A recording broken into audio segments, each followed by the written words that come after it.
Итак, друзья, всем привет! На канале Мото с того бока. Гуляю тут по лесу. Прекрасная погода, изумительная. Ну и, конечно, все наши прения с мотоциклами, они продолжаются. Времени нет снимать что-то, выкладывать. Времени даже нет что-то поделать руками, пособирать мотоцикл. Но я его собрал. Сейчас я вам покажу. Это произведение искусства ижевского мотопрома. Вот. Проехал я на нем около 1500 километров. В принципе, все хорошо. Сейчас переходим. Выбрал такую локацию. Лесочек. Красота, птички поют. И вот наш прекрасный Иж-Юнкер. Все восстановлено, все сделано. Сейчас он в таком вот исполнении. Без обтекателей. И зеркала родные стоят. Вот здесь вот, если приглядеться, здесь надпись ИЖ. Вот здесь надпись ИЖ. То есть это именно те зеркала, которые с завода выпускались, поворотники, тоже родные. Вот такой вот красавчик. Немножко я переделал панель, но его родная панель, она также сохранена. Она есть. Ну вот, сделал вот так. Мне так больше нравится. Здесь датчик температуры, вольтметр. Ну и вот лампочки я переделал. Сейчас чуть позже покажу вам. Сперва облет мотоцикла.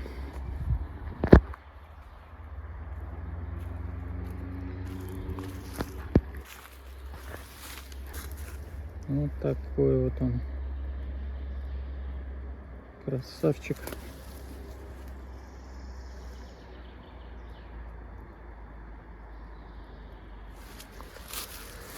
Да, двигатель водяночка ижаковская. Карбюратор ПВК 32. Характер у мотоцикла особенный. Есть с чем сравнивать. У меня, те, кто подписан на мой канал, знают, у меня ЧЗ. Вот. Звезду я поставил 21-ю. Крейсер, в принципе, вот я по МКАДу езжу. Получается, крейсер около 90 км в час, он легко. Пробовал пару раз открыть дырку ему. 120 он набирает очень быстро и резво, вообще без каких-либо проблем. Вот. Но крейсер 90 все равно. Давайте включу панель.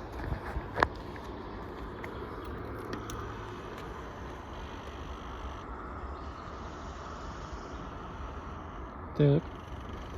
Аккумулятор, зарядка, нейтраль, повороты, дальний свет. Дальний свет и вентилятор. Вот эта кнопочка принудительная. Я его включаю. Вон он там. Вот, но здесь супер необходимости в этом нет. Да, выключите.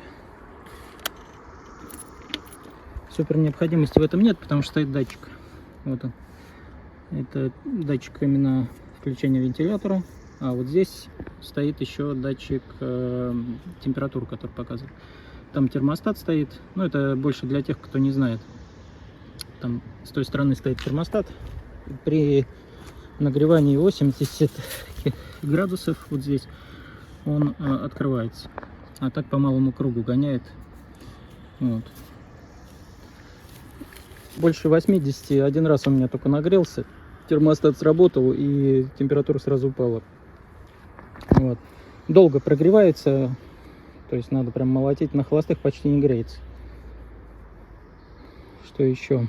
По посадке. Посадка очень комфортная на самом деле. Клиренс у мотоцикла 10 сантиметров всего. Это по паспорту. Вот. Покрышка задняя у меня не стандартная, она широкая. Ну, чтобы вот так вот он смотрелся. Амортизаторы пока такие стоят. Вилка передняя перебиралась. Ну, перебиралось все. Все до винтика, до болтика. Нигде ничего не течет. Вот эти вот краны обычно бывают. Здесь все абсолютно сухо. То есть вот это я переделал на токарном станке, там вытачивал, чтобы ничего не было, чтобы меня не донимали эти мелочи. Вот. Воздушный фильтр, кстати, подходит от автомобиля. Я сейчас не вспомню, от какого конкретно, но подходит от какого-то 900-кубового автомобиля. Вот. Вон здесь. Так, все хорошо. По расходу, по городу, в принципе, нормально. Там у него вообще по паспорту заявлено по городу около 7 литров. Но не знаю, я, честно, не смотрел. Просто заливаю и все. Здесь 2 бака, удобно на самом деле. То есть ты ездишь на одном баке, там он закончился, кран повернулся с другой стороны и поехал дальше. Ты знаешь, тебе надо заправиться. Один бак тут 7,5 литров. Вот. Краны с резервами, поэтому там полторашка еще остается даже. Вот. Ну, что еще сказать? Давайте включим его. Включим двигатель. Так. Стрелочки проработались, чтобы вам было видно.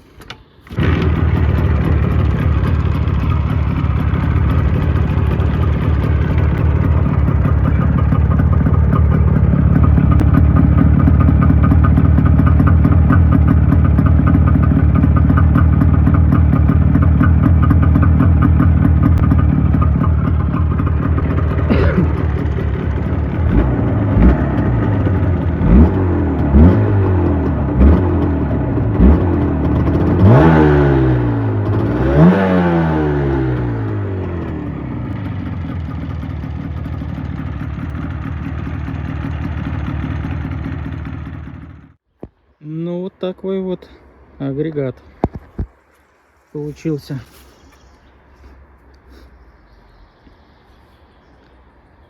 В принципе, в современных реалиях вот так перемещаться. Я на работу, короче, на нем езжу. У меня 30 километров в одну сторону. И перемещаюсь на нем. Проблем никаких нет. Тормоза прекрасные, передние, задние тоже. Никаких проблем нет. Вот. Здесь, кстати, колодки от Планеты Спорт стоят. Вот эта часть, это она подходит от К-16, вот этот тормозной барабан задний. Вот, то есть тут в самом, не в диске, как на обычном ИЖ используется, а именно вот отдельный барабан, вот этот металлический, в нем сформирована тормозная система. Вот. Цепь тоже новая, дидовская стоит, сальниковая, X-Ring. Новые глушители. Вот. Немножко тут пришлось сделать проставочки, такие вот небольшие, из нержавейки, чтобы вот это расстояние немножко увеличить. Ну и так он как раз получилось по ширине руля, выхлопные трубы чуть-чуть, там меньше, чем на сантиметр раздвинуть их. Вот. Так что такой вот агрегат.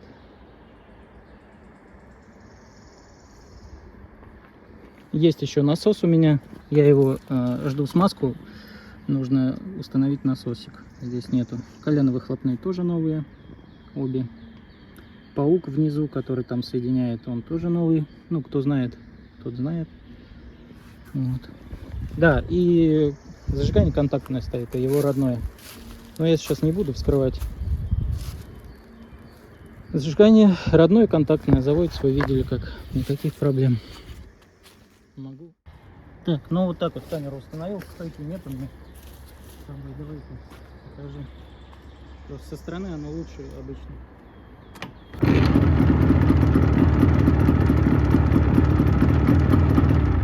И это контактное зажигание.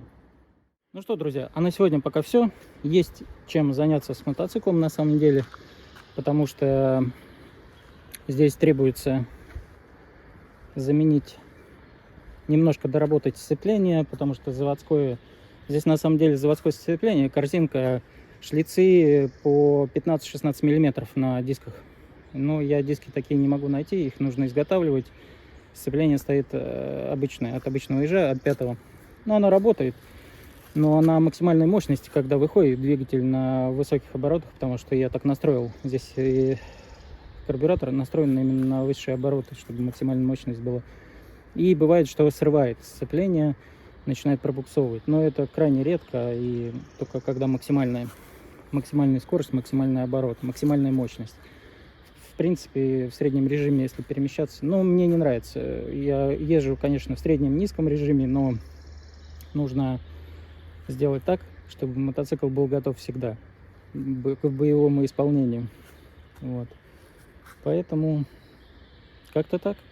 Ну все, друзья, всем привет и подписывайтесь на канал, кому интересно. Еще будет много интересных видео. Всем пока.